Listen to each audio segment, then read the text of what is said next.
आता पाहूया लोकसभेच्या महासंग्रामासंदर्भातल्या टॉप 9 बातम्या। वंचितचं काय करायचं हा त्यांचा प्रश्न, मात्र ठाकरेंचा आम्हाला खूप वर्षांचा अनुभव, त्यांच्या सोबत राहायचं असेल तर काँग्रेसला सवय करून घ्यावी लागेल, फडणवीसांचा टोला। ठाकरे गटाचे वायव्य मुंबईचे उमेदवार अमोल कीर्तीकर यांना ईडीचं समन्स, चौकशीसाठी आजच हजर राहण्याचे आदेश। कथित खिचडी घोटाळ्यात अमोल कीर्तीकर यांच्यावर आरोप।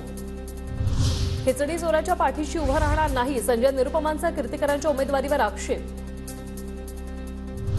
नागपुरात काँग्रेस उमेदवार विकास ठाकरेंना पाठिंबा देणार, वंचितचे अध्यक्ष प्रकाश आंबेडकरांची घोषणा। सांगलीत प्रकाश शेंडगे निवडणूक लढवणार असतील तर त्यांनाही पाठिंबा देणार। मनसेची महायुतीकडे 3 जागांची मागणी, 3 पैकी 2 जागांवर चर्चा सुरू, मनसे नेते बाळा नांदगावकर यांची माहिती।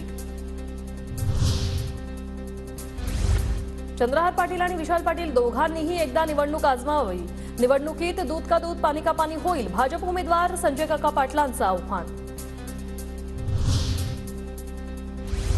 आमदार निलेश लंके यांच्या राजीनाम्याचा मार्ग मोकळा, अकोला पश्चिम विधानसभा पोटनिवडणूक न्यायालयाकडून रद्द, पारनेरचीही पोटनिवडणूक होणार नसल्यानं लंके राजीनामा देऊन तुतारी वाजवण्याच्या तयारीत।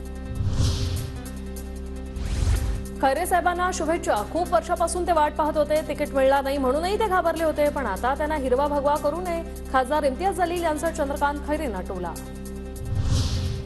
राणा जगदीशसिंह पाटलांमुळे धाराशिव जिल्हा 40 वर्ष मागे गेला, तर पद्मसिंह पाटील श्रीमंत खासदारांच्या यादीत तिसरे होते।